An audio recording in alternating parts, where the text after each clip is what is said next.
Hello everyone, जय माता दी सभी को। कैसे हैं आप लोग? माता रानी की कृपा से स्वस्थ होंगे, यही उम्मीद है। माता रानी आप लोगों पे हमेशा कृपा दृष्टि बनाए रखे। आइए जानते हैं धनतेरस का पर्व 18 तारीख को मनाया जाएगा या 19 तारीख को मनाया जाएगा। इस खरीदारी का जो शुभ मुहूर्त है वो कितने बजे से प्रारंभ हो रहा है और जो पूजा करने का जो शुभ मुहूर्त है वो कब से प्रारंभ हो रहा है। धनतेरस के दिन बहुत सारी चीजें कौन कौन सी हम खरीद सकते हैं, कौन सी चीजें हम नहीं खरीदना चाहिए। जो ऐसी 3 चीजें कौन सी हैं बिल्कुल भी नहीं खरीदना चाहिए। और मेन चीज है धनतेरस का जो पर्व है 18 तारीख को मनाया जाएगा। 18 तारीख को दोपहर से त्रयोदशी लग रही है और 19 तारीख को दोपहर को ही समापन हो रही है। 12:19 पे इसका त्रयोदशी का प्रारंभ हो रहा है और दोपहर 19 अक्टूबर को समापन 1:51 पे इसका समापन हो रहा है। तो इस बीच में आप कभी भी धनतेरस का पूजा कर सकते हैं। अब आता है जो खरीदारी करना है। जो पूजा का टाइम है वो अलग है, मैं पूजा का टाइम अभी बाद में बताऊंगी। जो खरीदारी है आप 18 अक्टूबर को दोपहर के बाद कभी भी कर सकते हैं। और धनतेरस के दिन हमें कौन कौन सी चीजें जरूर खरीदनी चाहिए। धनतेरस से जुड़ी बातें बहुत हैं। धनवंतरी जो समुद्र मंथन से जो प्रकट हुए थे वो कलश लेके प्रकट हुए थे, तो हमें कुछ बर्तन जरूर खरीदना चाहिए, या तांबे का, स्टील का, पीतल का, जिसकी जैसी सामर्थ्य उस हिसाब से आप खरीद सकते हैं, पर एक बर्तन जरूर खरीदना चाहिए। झाड़ू जरूर खरीदना चाहिए उस दिन। धनिया जरूर खरीदना चाहिए। कौड़ी खरीदना चाहिए जो लक्ष्मी जी को जो पोटली बनाते हैं धनवंतरी की और माता लक्ष्मी की, तो हमें कुबेर का यंत्र और लक्ष्मी यंत्र और 7 या 5 2 कोड़े, जो जिसकी जैसी सामर्थ्य कोड़ी जरूर खरीदना। गोमती चक्र जरूर खरीदना चाहिए और नमक जरूर खरीदना चाहिए। उस दिन हमें झाड़ू जरूर खरीदना चाहिए। 2 झाड़ू खरीद सकते हैं, जैसे जिसकी सामर्थ्य जरूर खरीदना है उस दिन आपको। और मेन चीज क्या होता है, हमें जो नमक होता है जो 5 दिन उसको यूज में लेना है और पोछा भी लगाना है, उससे नेगेटिव भी निकलती है और बहुत अच्छा माना जाता है अगर हम नमक खरीदते हैं उस दिन। तो दिन पड़ रहा है उस दिन शनिवार, तो हमें तेल बिल्कुल नहीं खरीदना है, इस बात का विशेष ध्यान रखना है। क्योंकि 18 तारीख को वो पड़ेगा आपको शनिवार, तो इस दिन तेल नहीं खरीदना है। जो भी पूजा पाठ की सामग्री होती है वो खरीद लेनी है। और मूर्ति भी खरीद लेते हैं माता लक्ष्मी की और गणेश भगवान की। मतलब उस चीज पे ध्यान रखना है, खंडित मूर्ति नहीं होनी चाहिए। जिस चीज पे आपका हाथ लग जाता है मूर्ति से, आपका मन करता है और उस हाथ लग गया तो उस मूर्ति को आपको खरीद लेना चाहिए, पर उस खंडित नहीं होनी चाहिए। ये नहीं ये मूर्ति नहीं ले रहे, वो नहीं, ऐसे नहीं करना होता है।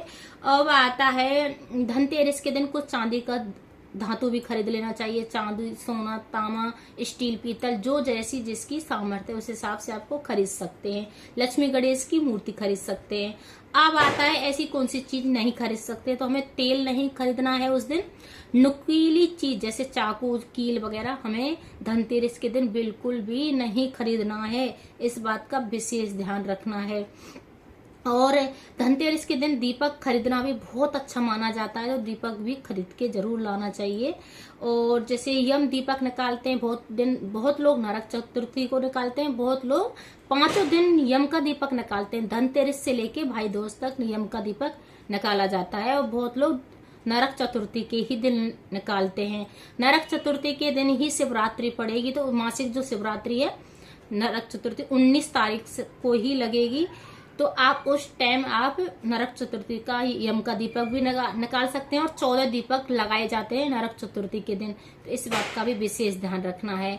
अब आता है बहुत लोगों को नहीं पता धनतेरस का जो शुभ मुहूर्त होता है पूजने का वो कितने बजे से है। जो वृषभ जो टाइम होता है हमारा जो शाम का पूजने का 7:16 से प्रारंभ हो रहा है, 9:11 तक है। इस बीच में आप धनतेरस की पूजा कर सकते हैं और विधि विधान से करना है आपको। बिल्कुल भी जैसे ये भी एक जैसे लक्ष्मी को हम पूजते हैं उसी हिसाब से धनतेरस की पूजा होती है। और अच्छे पान का पत्ता जरूर लाना चाहिए और माता को भोग जरूर लगाना चाहिए। 5 पान के पत्ते अगर माता को चढ़ाते हैं तो बहुत आर्थिक स्थिति मजबूत होती है और बहुत अच्छा माना जाता है उस दिन, तो ऐसा भी कर सकते हैं। और यम का दीपक कैसे निकालते हैं? यम का दीपक जैसे हमें सारा काम कर लेते हैं, जब हम सोने जाते हैं उस टाइम यम का दीपक निकाला जाता है। या तो आटे का दीपक बना के यम का दीपक निकाल सकते हैं, या जो मार्केट में बना हुआ बड़ा वाला दीपक आता है उसको यम का दीपक निकालते हैं। उस पर मैं वीडियो वैसे मैंने डाल दी है, आप चेकआउट कर सकते हैं। मैंने बना के डाल दिए यम का दीपक कैसे निकालते हैं, चेकआउट कर सकते हैं। अगर नहीं अभी समझ में आया तो मैं दूसरी वीडियो भी और जल्दी डालने वाली हूँ। अगर मेरी हाँ, और सबसे मेन चीज होता है, जो अमावस्या पड़ेगी, पूरी अमावस्या 20 तारीख को पड़ेगी, तो वैसे 20 और 21 को दिवाली कैसे मनाई जाएगी, बहुत लोगों का कंफ्यूजन बना हुआ है इस टाइम। पर जो अमावस्या है वो 20 तारीख में ही पूरी अमावस्या मिलेगी, तो उस टाइम वैसे बहुत लोग उसी दिन 20 तारीख को ही मनाएंगे, जहां तक क्योंकि अमावस्या के दिन ही लक्ष्मी पूजन होता है। तो अगर मेरी वीडियो अच्छी लगे तो लाइक करें, शेयर करें, कमेंट करें, सब्सक्राइब करें, हर हर महादेव कमेंट में जरूर लिखें। और सबसे मेन चीज ये होती है, धनतेरस के दिन आस पास पड़ोस घर में लड़ाई बिल्कुल भी नहीं करनी है। ये 5 दिन ऐसे होते हैं जो हमारे घर की आर्थिक स्थिति को मजबूत करते हैं। जो ऑरा है हमारे घर का बहुत अच्छा होना चाहिए, इसमें बिल्कुल भी लड़ाई झगड़ा नहीं करना है। धनतेरस के दिन बिल्कुल भी लड़ाई नहीं करनी है किसी से। इस चीज का आपको विशेष ध्यान रखना है, साफ सफाई का विशेष ध्यान रखना है। और जैसे ये भी नहीं है कि साफ सफाई करके बीमार हो जाएं, जैसी जितनी साफ सफाई हो जाए अच्छे से साफ सफाई कर लेनी है और गंगा जल छिड़क देनी है। और कांच की कोई भी वस्तु बिल्कुल भी नहीं खरीदनी है उस दिन, नुकीली चीज नहीं खरीदनी है, कांच की वस्तुएं बिल्कुल भी नहीं खरीदनी है, और तेल नहीं खरीदना धनतेरस के दिन। 3 चीजों का बिल्कुल भी विशेष ध्यान रखना है। फुल वीडियो को मेरी को देखें और समझें अच्छे से, तब आप सामान लेने जाएं।